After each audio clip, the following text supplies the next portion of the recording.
चलो, नमस्कार मुलांनो, मी Amol Antarkar the winner study सेंटरमध्ये आपल्या सर्वांचं स्वागत आहे। बघा, आगामी कालखंडामध्ये जी परीक्षा आपली येणार आहे ती आहे बघा अंगणवाडी मुख्य सेविका किंवा अंगणवाडी आपण परिवीक्षिका असते त्या पदाला म्हणतो बघा। तर या अंगणवाडी परिवीक्षिकेमध्ये किंवा मुख्य सेविका हे जे महत्त्वाचं पद आहे त्या पदामध्ये जवळजवळ जर आपण विचार केला बघा, जो तुमचा टेक्निकलचा जो पार्ट आहे बघा, ज्याला आपण तांत्रिक घटक म्हणतो, मग त्यामध्ये बरेचसे त्या ठिकाणी महत्त्वाचे मुद्दे आहेत। महिला बालविकास संदर्भातल्या योजना आहेत, पोषण आहार आहे, संगणक आहे, बाकी अजून जर आपण बघितलं तर त्या ठिकाणी बालविकास आहे, बालकांचे बरेचसे पॉईंट आहेत। ते एक तांत्रिक घटक आहे बघा, जो 40 प्रश्नांना आणि 60 गुणांना आहे। तर या अनुषंगाने आपण काय केलं बघा, एक 40 म्हणजे जर 40 प्रश्नांचा जर आपण विचार केला तर या अनुषंगाने आपण एक नवीन बॅच या ठिकाणी घेऊन येतोय। ती आहे फक्त आणि फक्त तांत्रिक घटकाची बॅच बघा। तर ही बॅच जॉईन करण्यासाठी आपल्याला काय करायचं आहे, द विनर स्टडी सेंटर हे जे ॲप आहे बघा, हे ॲप त्या ठिकाणी तुमच्या मोबाईलमध्ये इन्स्टॉल करा। आणि इन्स्टॉल केल्यानंतर आपल्याला काय करायचं बघा, हा एक नंबर देतो आपल्याला मी, या नंबरवरती आपण त्या ठिकाणी संपर्क करून ह्या बॅचमध्ये नेमका प्रवेश कसा घ्यायचा किंवा ही बॅच नेमकी कशी असणार आहे, या बॅचची फीस वगैरे सर्व जी माहिती आहे ही माहिती आपल्याला इथं दिली जाईल बघा। बॅचची फीस आहे केवळ 499 रुपये। ओके, म्हणजे 499 रुपयामध्ये तुमचा 80 मार्काचा पोर्शन या बॅचमध्ये या ठिकाणी मी कंप्लीट करून देणार आहे। 1 वर्ष बॅचची पूर्णपणे व्हॅलिडिटी आहे। ओके, म्हणजे आपण 1 वर्षापर्यंत हे लेक्चर तुमच्याकडे त्या ठिकाणी राहतील। सरासरी आपण जर विचार केला तर 40 प्रश्न आहेत आणि सरासरी जे आपल्या या बॅचमध्ये जे लेक्चर असतील बघा, तांत्रिक घटकावरती एक 35 ते 40च्या दरम्यान आपण जेवढं तुमचा सिलेबस आहे त्या सिलेबसवरती मी लेक्चर घेणार आहे। ओके, तर चला, ज्या ज्या विद्यार्थ्यांना बॅच जॉईन करायची हा नंबर आहे, या नंबरवर आपण त्या ठिकाणी संपर्क करून ही जी बॅच आहे बघा ती बॅच त्या ठिकाणी जॉईन करू शकता। आता सगळ्यात महत्त्वाचा पार्ट आपण जर बघितलं बघा, तर आजच्या या लेक्चरमध्ये एक महत्त्वाचा कंटेंट आपण या ठिकाणी तुमचा पूर्ण करणार आहे बघा, आणि तो कंटेंट आहे बालक विकास।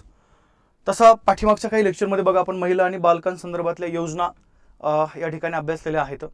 आजच्या या लेक्चरमध्ये आपण काय करू बघा, बालकांचा जो विकास आहे किंवा आपण ज्याला त्या ठिकाणी त्यांच्या सुरुवातीला काही अवस्था आहेत त्या अवस्थेचा पण आपल्याला पूर्णपणे काय करायचं बघा, या भागामध्ये अभ्यास करायचा आहे। आणि त्या अवस्थेमध्ये बालकांचा कोणता विकास व्हायला पाहिजे किंवा तो जो अवस्थेचा कालखंड आहे बघा, तो कालखंड नेमका कोणता आहे आपल्याला त्याच्याबद्दलही चर्चा करायची। ठीक आहे, जनरली आपण जर बघितलं बघा, एक 2-3 अवस्था आपल्याला माहीत असतात, जसं बाल्य अवस्था आहे। ओके, त्याच्या अगोदर जर आपण विचार केला बघा तर अर्भक अवस्था आहे, नंतर युवा अवस्था आहे, प्रौढ अवस्था आहे, पौगंड अवस्था आहे मधल्या भागामधली। हे जनरली आपल्याला ह्या लेवल एक सरासरी प्रत्येकाच्या माहितीचे असतात।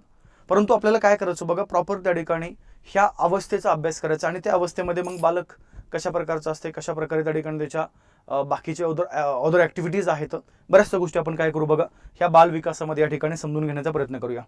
पहिला मुद्दा आपला हा क्लिअर पाहिजे बघा, की आपण जर बालकांचा विकास जर बघितला, ओके, किंवा त्या ठिकाणी बाल विकासाची महत्त्वाची जर अंग जर बघितली तर तो एक मेन मुद्दा आपल्याला या ठिकाणी माहीत असणं आवश्यक आहे बघा। ठीक आहे, पहिला भाग इथं आता काय करू आपण, ह्या ज्या अवस्था आहेत त्या अवस्थेबद्दल आपण एकदा सविस्तर काय करू बघा, या ठिकाणी चर्चा करूया। पहिला मुद्दा आपला हा क्लिअर पाहिजे की बालकांच्या विकासाच्या ज्या अवस्था आहेत ह्या अवस्था जवळजवळ एकूण तुम्हाला 8 अवस्था बाल विकासाच्या पाहायला मिळतात बघा। किती बोलले त्या ठिकाणी मी, 8 अवस्था। आता ह्या 8 अवस्था कोणत्या, एकदा आपण काय करू बघा, ह्या 8ही अवस्थेचा या ठिकाणी प्रॉपरली इथं ही अवस्था 8 अवस्था ज्या आहेत त्यांची माहिती आपण त्या ठिकाणी करून घेऊया। ओके, चला, पहिला मुद्दा आपल्याला इथं बालकाच्या विकासाच्या अवस्था ज्या आहेत ज्याला आपण बाल अवस्था असं म्हणतो बघा।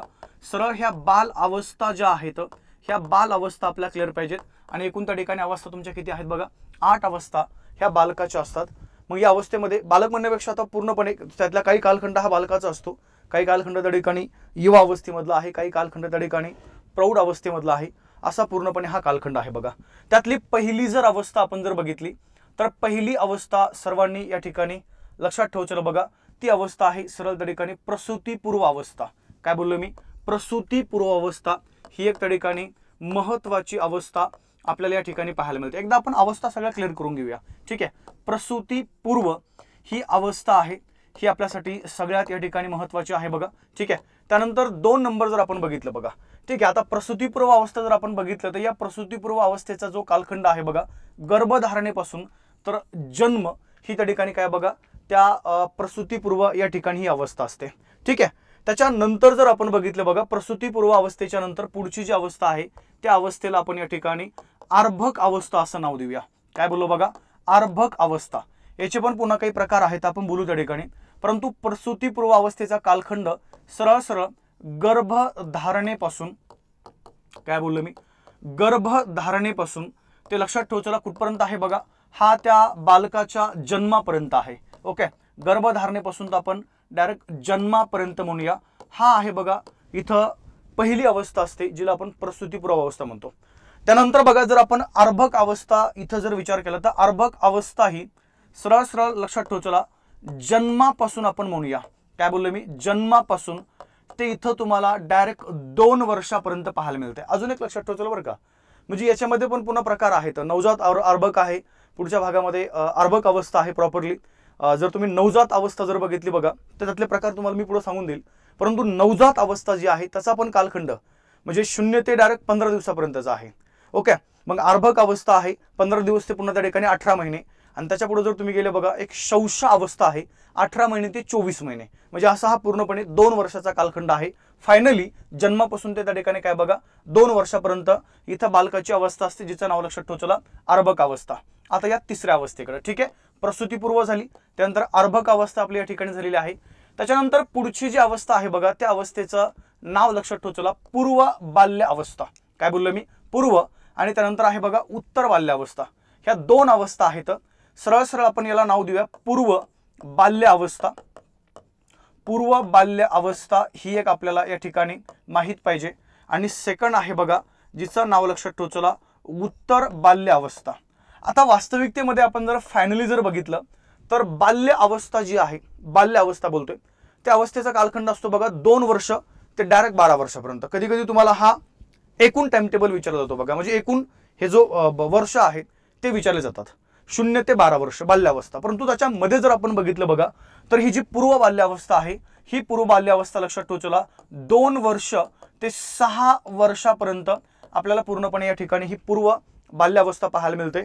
आणि त्याच्यानंतर जर आपण उत्तर बाल्यावस्थेमध्ये गेलो बघा तर उत्तर बाल्यावस्था ही 6 वर्ष ते लक्षात ठेव चला डायरेक्ट त्या ठिकाणी कुठपर्यंत आहे बघा 12 वर्षापर्यंत.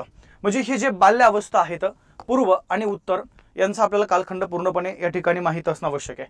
त्यानंतर जर आपण बघितलं बघा पुढची अवस्था आहे तुमची किशोर अवस्था. किशोर अवस्था जी आहे 5व्या क्रमांकाला आपण घेऊया. किशोर अवस्थेचा जो कालखंड आहे, किशोर अवस्था ज्याला आपण म्हणूया, ही किशोर अवस्था असते बघा या ठिकाणी सरळ 12 वर्ष ते आपण जर बघितलं बघा तर 20 वर्षापर्यंत. काय बोललो मी, 12 वर्ष इथून त्या ठिकाणी किशोर अवस्था सुरू होते. तर त्याच्या पुढे आपण जर बघितलं बघा तर 20 वर्ष हा किशोर अवस्थेचा त्या ठिकाणी पूर्णपणे कालखंड आहे. पहिली अवस्था कोणती सांगितली मी, प्रसूतीपूर्व. आता त्या अवस्थेचे पुन्हा त्या ठिकाणी त्याच्या नेमकं वैशिष्ट्य काय काय आहेत आपण तिथे गेल्यानंतर बघूया. परंतु 0 ते 2 वर्ष म्हणजे गर्भधारणेपासून तर जन्मापर्यंत आहे बघा प्रसूतीपूर्व अवस्था. अर्भक अवस्था आहे जन्मापासून ते 2 वर्षापर्यंत. पूर्व बाल्यावस्था बघा 2 ते 6 वर्ष. उत्तर बाल्यावस्था 6 वर्ष ते 12 वर्ष. आणि त्याच्यानंतर जर तुम्ही बघितलं बघा किशोर अवस्था आहे 12 वर्ष त्या ठिकाणी काय बघा या ठिकाणी 20 वर्षापर्यंत आपल्याला ही किशोर अवस्था पाहायला मिळते बघा. आता या किशोर अवस्थेच्या नंतर अजून आपण जर पुढे गेलो बघा 6व्या क्रमांकाला एक अवस्था आपल्याला पाहायला मिळते जिला आपण तरुण प्रौढ अवस्था म्हणूया. आणि मध्य प्रौढावस्था आणि उत्तर प्रौढावस्था. ठीक आहे, 20 ते 40, 40 ते 60 आणि 60 ते डायरेक्ट मृत्यूपर्यंत. म्हणजे इथं आहे बघा तुमची, इथं आपण नाव देऊया तरुण प्रौढ अवस्था. नाव लक्षात ठेव चला तरुण प्रौढ अवस्था. ओके, हिचा जो कालखंड आहे तो कालखंड लक्षात ठेव चला 20 वर्ष ते 40 वर्ष हा या ठिकाणी तरुण प्रौढ अवस्थेचा कालखंड आहे. त्याच्यानंतर जर आपण बघितलं बघा 7व्या क्रमांकाला आहे मध्य प्रौढ अवस्था. ओके, आणि या मध्य प्रौढ अवस्थेचा कालखंड आहे बघा 40 वर्ष ते डायरेक्ट त्या ठिकाणी काय 60 वर्षापर्यंत. आणि जर तुम्ही इथं आले बघा मध्यच्या नंतर आता सरळ त्या ठिकाणी आपण ज्याला म्हणूया सरळ एक शेवटची जी तुमची अवस्था आहे बघा तिला आपण उत्तर प्रौढावस्था म्हणू शकतो. आणि या उत्तर प्रौढावस्थेचा जो कालखंड आहे तो कालखंड आपण जर बघितला तर तो डायरेक्ट आहे बघा 60 वर्ष ते डायरेक्ट त्या ठिकाणी काय मृत्यूपर्यंत. म्हणजे एकंदरीत आपण जर बघितलं बघा तर ह्या ज्या अवस्था आहेत एकूण तुम्हाला मगाशी बोललो तुम्ही 8 अवस्था आहेत. म्हणजे गर्भधारणेपासून तर सरासरी आपण काय केलं बघा त्या ठिकाणी वयाच्या 60 वर्षापर्यंत किंवा 60 वर्षाच्या पुढे डायरेक्ट मृत्यूपर्यंत आपण ज्याला म्हणूया, ह्या अशा 8 अवस्था काय केल्यात आपण या ठिकाणी आतापर्यंत बघितलेल्या आहेत. पुन्हा रिपीट करतोय, सगळ्यात महत्त्वाचा मुद्दा आहे. आता ह्या अवस्थेचे वैशिष्ट्य काय काय तो भाग वेगळा आपला, तो पुढचा कंटेंट आहे. पण अगोदर तुम्हाला कधी कधी प्रश्न काय होतो माहितीये का, आणि इथं तुम्हाला ही अवस्था मी जन्मापासून नाही सांगितल्या, त्या अवस्था मी सांगितल्या त्या ठिकाणी गर्भधारणेपासून ते डायरेक्ट या ठिकाणी मृत्यूपर्यंत. ओके, मग तुम्हाला कधी कधी कोणती पण एखादी अवस्था विचारली जाईल आणि त्या अवस्थेचा जो कालखंड आहे बघा, तो कालखंड जर तुम्हाला विचारला गेला तर आपल्याला त्या ठिकाणी हा कालखंड सांगता येणं आवश्यक आहे बघा. ठीक आहे, मग लक्षात ठेवा, चला, प्रसूतीपूर्व अवस्था गर्भधारणा ते जन्मापर्यंत, अर्भक अवस्था जन्म ते 2 वर्ष, पण याच्यामध्ये पण अजून 3 अवस्था आहेत बघा, जे तुम्हाला मगाशी बोललो मी. ठीक आहे, नवजात अर्भक अवस्था या ठिकाणी 0 ते फक्त 15 दिवसापर्यंत असते. त्यानंतर प्रॉपर अर्भक अवस्था 15 दिवस ते डायरेक्ट 18 महिन्यापर्यंत असते. आणि नंतर आपण जर बघितलं बघा, एक शौशा अवस्था आहे, त्या शौशा अवस्थेचा कालखंड लक्षात ठेवा, चला, 18 महिने ते डायरेक्ट 24 महिने म्हणजे 2 वर्षापर्यंत. म्हणजे फायनली इथं अर्भक अवस्था जन्मापासून ते काय बघा त्या ठिकाणी 2 वर्षापर्यंत आपल्याला पाहायला मिळते. त्यानंतर पुढचा आहे बघा पूर्व बाल्य अवस्था, 2 वर्ष ते 6 वर्षापर्यंत आपल्याला या ठिकाणी ही जी पूर्व बाल्य अवस्था आहे ही त्या ठिकाणी पाहायला मिळते बघा. ओके, त्या पूर्व बाल्य अवस्थेच्या नंतर जर आपण गेलो बघा, पुढे आहे त्या ठिकाणी उत्तर बाल्य अवस्था, नंतर किशोर अवस्था आहे. ठीक आहे, म्हणजे बाल्य अवस्था इथं जर आपण विचार केला बघा, तर या बाल्य अवस्थेचा एकूण कालखंड तुमचा आपण असाही कन्सिडर करू शकतो 2 वर्ष ते किती बघा 12 वर्ष. ओके, कधी कधी तुम्हाला फायनली एकूण जो आहे तो एकूण त्या ठिकाणी विचारला जाऊ शकतो, पूर्ण टाइम टेबल म्हणजे पूर्ण आपण ज्याला म्हणूया त्या ठिकाणी जे जो कालखंड आहे तो तुम्हाला विचारला जाऊ शकतो बघा 2 ते 12 वर्ष, किंवा कधी कधी पूर्व किंवा उत्तर. तर फायनली पूर्व जर म्हणलं तर 2 ते 6 वर्ष, आणि उत्तर जर म्हणलं बघा तर 6 ते 12 वर्ष आपल्याला ठिकाणी माहीत असणं आवश्यक आहे बघा. ठीक आहे, चला मग या थोडंसं पुढे. आता सेकंड जर आपण मुद्दा बघितला बघा, तर लक्षात ठेवा, चला, किशोर अवस्था आहे 12 वर्ष ते 20 वर्ष, तरुण प्रौढ अवस्था आहे बघा 20 ते 60 वर्ष, मध्य अवस्था आहे त्या ठिकाणी 40 ते 60 वर्ष, किंवा उत्तर प्रौढ अवस्था त्या ठिकाणी किती बघा 60 वर्ष तर डायरेक्ट त्या ठिकाणी मृत्यूपर्यंत. मग आता आपल्याला करायचं आहे काय, एक एक जी अवस्था आहे बघा त्या अवस्थेचा आपल्याला या ठिकाणी काय करायचा, अभ्यास करायचा आहे. मग पहिला मुद्दा आपण जर बघितलं, लक्षात ठेवू, चला, सरळ सरळ त्या ठिकाणी ही जी पहिली जी अवस्था आहे, जर तुम्हाला परीक्षेमध्ये प्रश्न जर असा विचारला बघा की एखाद्या बालकाच्या आयुष्यातील पहिली अवस्था कोणती, तर आपला आन्सर पाहिजे बघा इथं अर्भक अवस्था ही पहिली अवस्था नाहीये, ती तुमची सेकंड अवस्था आहे. अर्भक अवस्था गर्भधारणेपासून, लक्षात ठेवू, चला, म्हणजे ज्याला तुम्ही प्रसूती पूर्व अवस्था असं म्हणूया, ही आहे बघा त्या ठिकाणी काय अर्भक अवस्था, म्हणजे गर्भधारणेपासून तर जन्मापर्यंत, किंवा आपण त्याला सरळ सरळ असे म्हणू शकतो बघा गर्भधारणेपासून तर डायरेक्ट 9 महिन्यापर्यंत. काय बोललो बघा त्या ठिकाणी 9 महिन्यापर्यंत ही त्या ठिकाणी प्रसूती पूर्व अवस्था असते. ही ऑथेंटिक आहे, लक्षात ठेवतो. त्याच्यामध्ये मागे पुढं हे जनरली त्या ठिकाणी होत असतं, परंतु आपल्याला इथं अभ्यासात्मक दृष्टीने जर विचार केला तर गर्भधारणेपासून तर काय त्या ठिकाणी 9 महिने हा आपला एक सरासरी जो टायमिंग आहे बघा, तो टायमिंग त्या ठिकाणी तुम्हाला कन्सिडर करावा लागतो. बरं, कधी कधी काय होतं माहितीये का, तुम्हाला महिन्यामध्ये प्रश्न येत नाही, तुम्हाला कधी कधी दिवस विचारले जातात.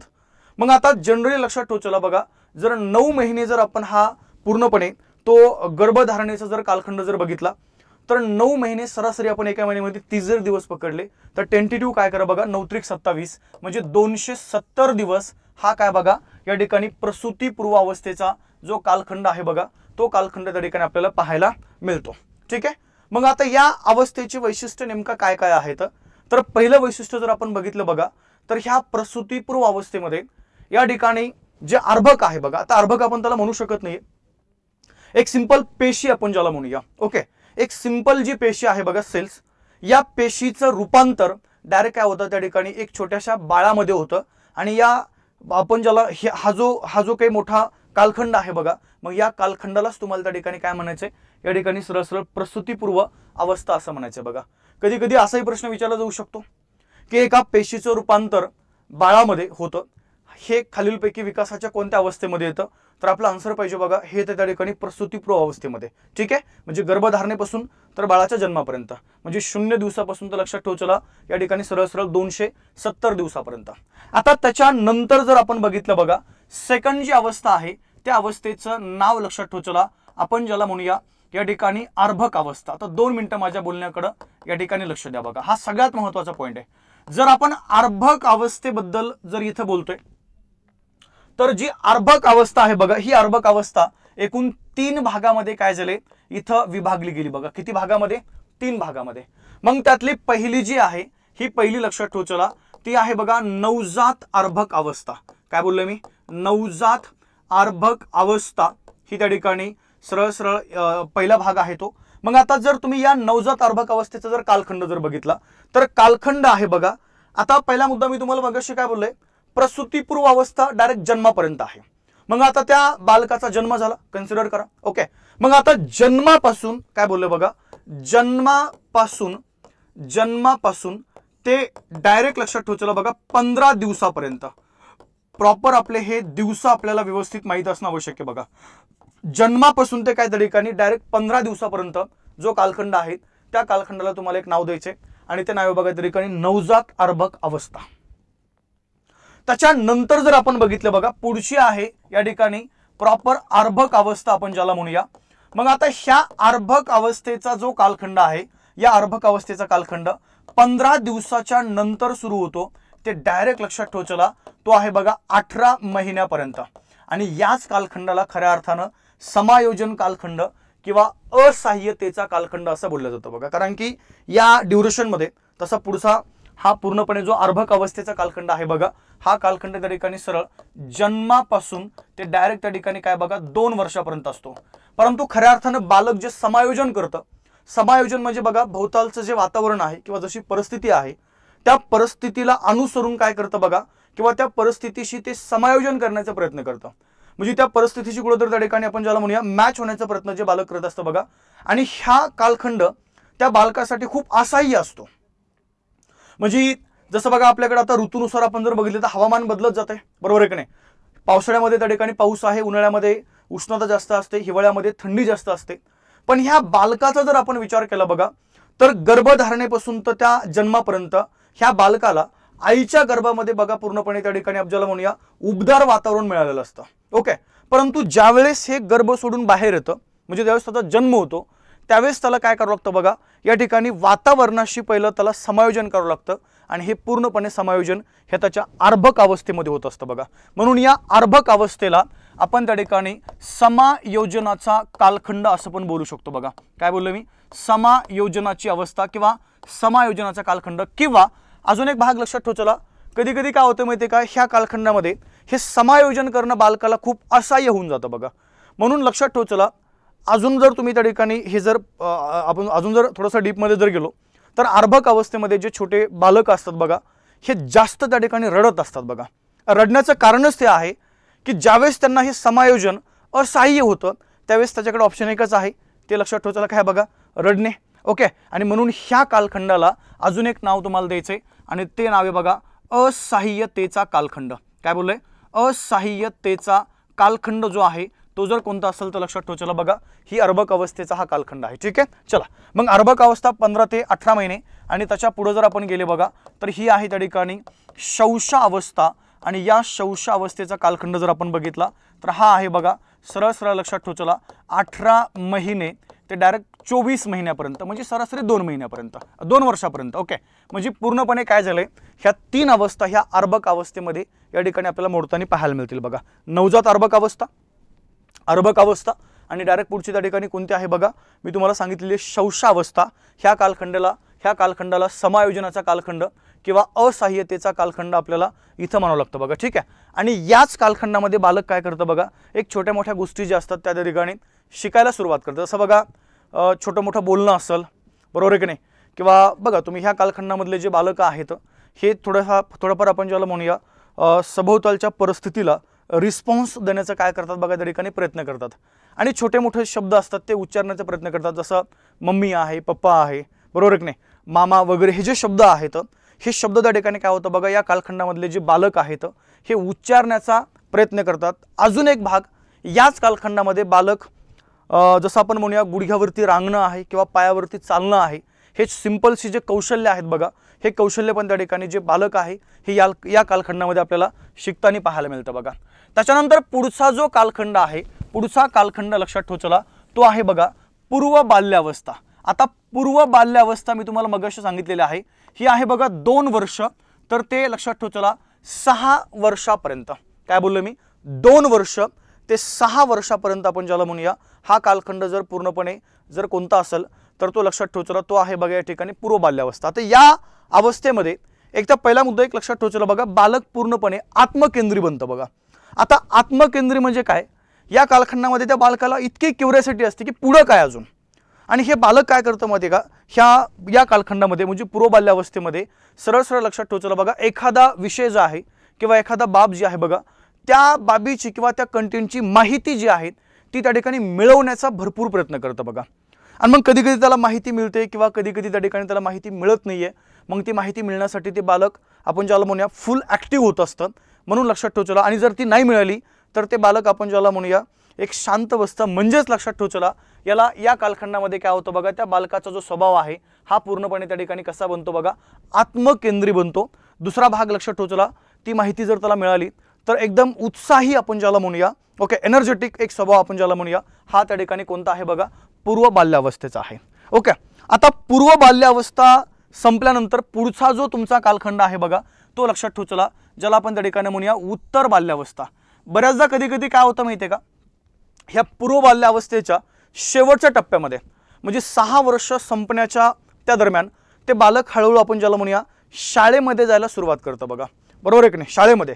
आणि म्हणून या पूर्व बाल्यावस्थेच्या कालखंडाला काय बोलले लक्षात ठेवचला, पूर्व बाल्यावस्थेच्या कालखंडाला शाळा पूर्व काल किंवा शाळा पूर्व कालखंड असं पण बोललं जातंय।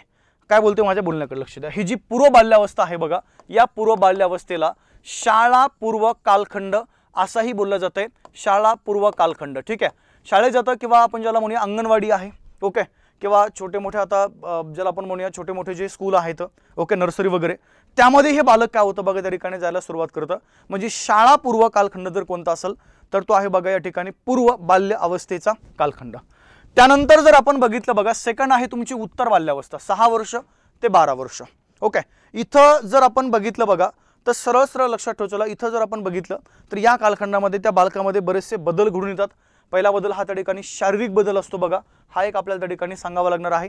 ठीक आहे, त्याच्यानंतर जर आपण बघितलं तर त्याच्या पुढचा जो कालखंड आहे बघा, तो आहे त्या ठिकाणी किशोर अवस्थेचा कालखंड। ओके, म्हणजे एकंदरीत आपण जर बघितलं बघा तर या किशोर अवस्थेचा कालखंड आहे तुमचा 12 वर्ष ते किती बघा या ठिकाणी 20 वर्ष आपण ज्याला म्हणूया हा तो कालखंड आहे। पहिला भाग लक्षात ठेवचला, काय होतं बघा, ह्या कालखंडामध्ये बालकाची बाल्यावस्था संपत असते। काय बोललो मी, बालक जे आहे बघा त्या बालकाची बाल्यावस्था संपते आणि ह्या किशोर अवस्थेच्या शेवटच्या टप्प्यामध्ये ते बालक प्रौढ अवस्थेमध्ये काय होतं बघा त्या ठिकाणी उतरायला सुरुवात करतं। म्हणजे पहिला मुद्दा इथे लक्षात ठेवचला, बाल्यावस्था संपण्याचा हा कालखंड आहे किशोर अवस्था, आणि पुढचा लगेच आपण बघितलं बघा किशोर अवस्थेच्या शेवटच्या टप्प्यामध्ये प्रौढ अवस्था सुरू होण्याचा हा कालखंड आहे। म्हणजे बाल्य अवस्था आणि प्रौढ अवस्था यांच्या मधला जर दुवा कोणता असेल तर तो दुवा लक्षात ठेवचला, तो आहे बघा किशोर अवस्था। आणि हेच तुम्हाला परीक्षेमध्ये प्रश्न आहेत की बाल्य अवस्था आणि प्रौढ अवस्था यांना जोडणारा कालखंड किंवा यांच्या मधला दुवा जो आहे ते नेमकं कोणत्या कालखंडाला म्हणायचे, तर आपला आन्सर पाहिजे बघा हे म्हणायचं त्या ठिकाणी ह्या किशोर अवस्था या कालखंडाला आपण ज्याला म्हणूया हे इथं म्हणायचे बघा। ठीक आहे, चला पहिला भाग आपण जर बघितलं बघा तर सरळ सरळ या कालखंडामध्ये काय होतं बघा, त्या बालकाला पूर्णपणे इथं म्हणजे किशोर अवस्था जर सुरू झाली तर त्या किशोर अवस्थेमध्येच लक्षात ठेवचला, किशोर अवस्थेचा सुरुवातीचा जो कालखंड आहे तो असतो बघा त्या ठिकाणी पौगंड अवस्थेचा। पौगंड अवस्थेचा अर्थ लक्षात ठेवचला, त्या बालकामध्ये आपण ज्याला म्हणूया जी लैंगिक परिपक्वता आहे बघा, ती लैंगिक परिपक्वता आपण ज्याला म्हणूया त्या ठिकाणी येण्यास सुरुवात होत असते किंवा ती लैंगिक परिपक्वता येते म्हणून, आणि त्या लैंगिक परिपक्वतेच्या अगोदरचा कालखंड तो असतो बघा त्या ठिकाणी ज्याला आपण पौगंड अवस्था म्हणतो बघा, तर हे किशोर अवस्थेमध्ये आपल्याला या ठिकाणी पाहायला मिळतं बघा। ठीक आहे, आणि याच अवस्थेमध्ये ते जे बालक आहे बघा त्या बालकाच्या आपण ज्याला म्हणूया मनावरती किंवा त्याच्या त्या ठिकाणी बुद्धीवरती जे समवयस्क गट आहेत बघा, जसं या कालखंडामध्ये जसं मी तुम्हाला पाठीमागे सांगितलं होतं बघा, त्या बाल्यावस्थेमध्ये बालक हा म्हणजे पूर्व बाल्यावस्थेमध्ये बालक हा शक्यतो आत्मकेंद्रीय असतो, जास्त त्याला कोणी मित्र वगैरे असे काही नसतात। ठीक आहे, त्याच्यानंतर उत्तर बाल्यावस्थेमध्ये आपण ज्याला म्हणूया त्याची शारीरिक जी वाढ आहे बघा ती त्या ठिकाणी हळूहळू त्या ठिकाणी स्टेप बाय स्टेप होत असते, आणि किशोर अवस्थेमध्ये ज्यावेळेस हे बालक येतं त्यावेळेस लक्षात ठेवचला त्या बालकाचे बरेचसे मित्र वगैरे जे आहेत जे समवयस्क आपण ज्याला म्हणूया ते गट त्या ठिकाणी निर्माणास सुरुवात होते बघा। ठीक आहे, परंतु इथं लक्षात ठेवचला बाल्यावस्था आणि आता याच्यानंतर डायरेक्ट अवस्था कोणती आहे तुमची प्रौढ अवस्था, या दोन अवस्थेला जोडणारा कालखंड जर कोणता असेल तर तो लक्षात ठेवा, किशोर अवस्था ह्या त्या ठिकाणी यांना जोडणारा हा कालखंड आहे बघा। त्याच्यानंतर आहे बघा प्रौढ, आपण ज्याला म्हणूया तरुण प्रौढ अवस्था। तरुण प्रौढ अवस्था डायरेक्ट 20 वर्ष ते काय त्या ठिकाणी 40 वर्ष हा पूर्णपणे या ठिकाणी कालखंड आहे बघा। मग या कालखंडामध्ये काय होतं, एक तर बालक, त्याला आता आपण बालक म्हणू शकत नाही, या कालखंडामध्ये लैंगिक परिपक्वता आल्यानंतर त्या बालकाचं रूपांतर हे प्रौढ अवस्थेमध्ये होतं। आणि मग ह्या तरुण प्रौढ अवस्थेमध्ये सरासरी एखादा व्यवसाय करणं असेल किंवा लग्न असेल किंवा बाकी नातेसंबंध जपणं असेल, ह्या ज्या गोष्टी आहेत बघा, ह्या गोष्टी त्या ठिकाणी या कालखंडामध्ये त्या ठिकाणी होत असतात किंवा वेगवेगळ्या ज्या जबाबदाऱ्या आहेत ह्या जबाबदाऱ्या पण त्या ठिकाणी त्यांच्यावरती येत असतात बघा। ठीक आहे। सेकंड आहे मध्य प्रौढ अवस्था 40 ते 60 वर्ष। मग हा जो कालखंड आहे, एक तर पहिला मुद्दा, आता या कालखंडाचा आपण जर विचार केला बघा, स्वस्थ, शांत आणि समाधानाचा हा कालखंड असतो बघा। ठीक आहे, तो एक भाग आपल्याला माहित असणं आवश्यक आहे।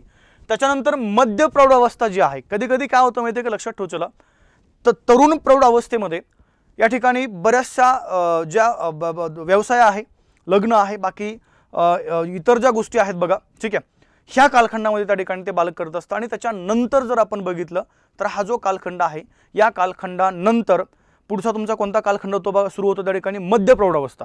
तर ह्या मध्य प्रौढ अवस्थेमध्ये काय होतं बघा, बऱ्याचदा ते जे बालक आहे, आता बालक म्हणू शकत नाही आपण, तो जो प्रौढ आहे, ओके, त्या प्रौढाचं रूपांतर डायरेक्ट उत्तर प्रौढ अवस्थेमध्ये होतं बघा। आणि म्हणून या मध्य प्रौढ अवस्थेला रिकाम घरट असंही बोललं जात आहे। ठीक आहे, म्हणजे तो एक वेगळा भाग आपल्याला या ठिकाणी माहीत असणं आवश्यक आहे की खालीलपैकी कोणत्या अवस्थेला रिकाम घरट म्हणायचंय, तर मध्य प्रौढ अवस्थेला आपण काय म्हणतो बघा, या ठिकाणी रिकाम घरट म्हणतोय। हा एक भाग आपल्याला इथं माहीत असणं आवश्यक आहे। ठीक आहे। आणि सर्वात शेवटी जर आपण बघितलं तर ही उत्तर प्रौढ अवस्था आहे, म्हणजे 60 वर्षाच्या नंतर तर डायरेक्ट मृत्यूपर्यंत ही अवस्था आपल्याला या ठिकाणी पाहायला मिळते बघा। क्लिअर सगळ्यांना, ह्या अवस्था आपल्याला क्लिअर पाहिजे। तर प्रसूतीपूर्व अवस्था आहे बघा, गर्भधारणेपासून तर जन्मापर्यंत। अर्भक अवस्था आहे बघा, जन्मापासून ते 2 वर्षापर्यंत, तिचे पुन्हा काही कालखंड आहेत। पूर्व बाल्यावस्था आहे बघा, 2 वर्ष ते 6 वर्षापर्यंत। त्यानंतर उत्तर बाल्यावस्था 6 वर्ष ते 12 वर्षापर्यंत। त्यानंतर बघा किशोरावस्था 12 वर्ष ते 20 वर्षापर्यंत। तरुण प्रौढावस्था आहे बघा 20 वर्ष ते 40 पर्यंत। त्याच्यानंतर मध्य प्रौढावस्था 40 ते 60 वर्षापर्यंत। आणि त्याच्यानंतर शेवटी फायनली उत्तर प्रौढावस्था आहे बघा 60 वर्ष ते डायरेक्ट त्या ठिकाणी काय बघा मृत्यूपर्यंत।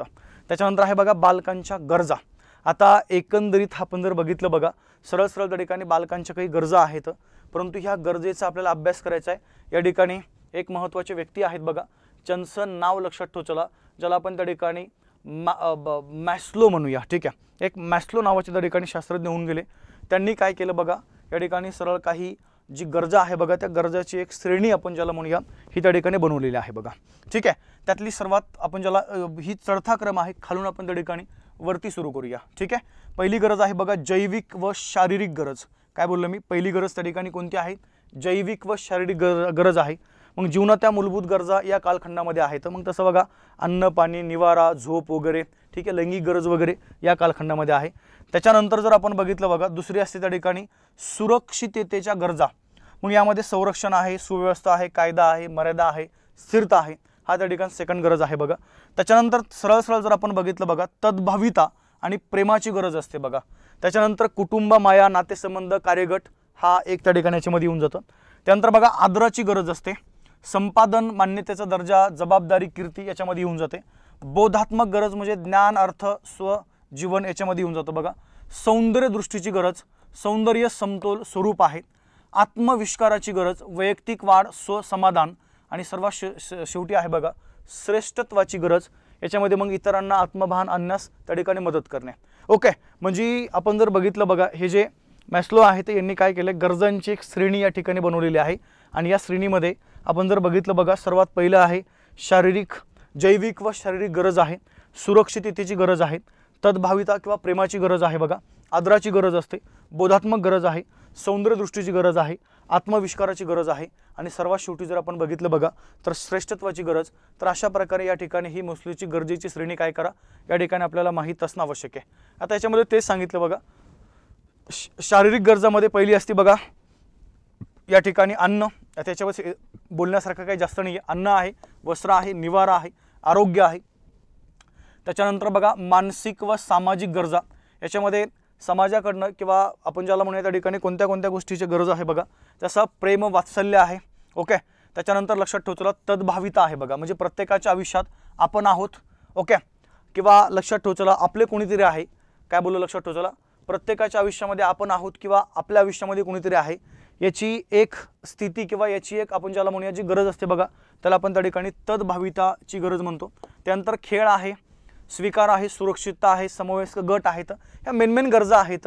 ह्या गरजा त्या ठिकाणी तुम्हाला माहीत असणं आवश्यक आहे बघा. ठीक आहे, तर ह्या गरजा काय करा त्या ठिकाणी प्रत्येकाने आपल्याला इथं लक्षात ठेवणं आवश्यक आहे. तर अशा प्रकारचे ह्या बाल विकासाच्या ज्या गरजा आहेत बघा, त्या आपल्याला परीक्षेमध्ये जर विचारल्या तर कन्फर्म याच्या बाहेर प्रश्न जाणार नाही आहे, काही काळजी करू नका. ठीक आहे, आता पुढचं जे आपलं प्रकरण आहे बघा, बालकांची वाढ आणि त्याचा पुढचा जो काही विकास आहे ते आपण पुढच्या भागामध्ये बघूया. आत्ता फक्त आपण बालकाच्या अवस्था पाहिल्यात. आता बालकाची वाढ आणि विकास याचं लेक्चर आपण उद्याच्या सेशनमध्ये कंप्लीट करूया. चालेल, थांबूया. ज्या लोकांना बॅचेस जॉईन करायच्यात मग असे बोलल्याप्रमाणे ओके तुम्ही त्या बॅचेसला जॉईन होऊ शकता. आणि अजून एक भाग लक्षात ठेवचला बघा, जर आपल्याला हे तांत्रिक घटकाची PDF जर मिळाली नसेल आणि जर तुम्हाला हवी असेल तर तुम्ही काय करा बघा, टेलिग्राम चॅनल प्रत्येकाने जॉईन करणं आवश्यक आहे. टेलिग्राम चॅनलचं नाव पुन्हा रिपीट करतोय, हिस्ट्री बाय अमोल सर. ठीक आहे, हिस्ट्री बाय अमोल सर हे टेलिग्राम चॅनल आहे. हे प्रत्येकाने काय करा बघा, या ठिकाणी जॉईन करून ठेवा. ओके, याच्यावरती पूर्णपणे PDF आपले येऊन जातील. आणि ज्या विद्यार्थ्यांना ही बॅच जॉईन करायची त्यासाठी 99 75 75 54 99 या नंबरवर आपण त्या ठिकाणी संपर्क साधून ही बॅच जॉईन करू शकता. बॅचची जी फीस आहे बघा ही त्या ठिकाणी 499 रुपये आहे. ओके, चलो तर थांबूया, भेटू आपण आपल्या उद्याच्या तासामध्ये. तोपर्यंत सर्वांना जय हिंद, जय महाराष्ट्र, शुभ दिवस.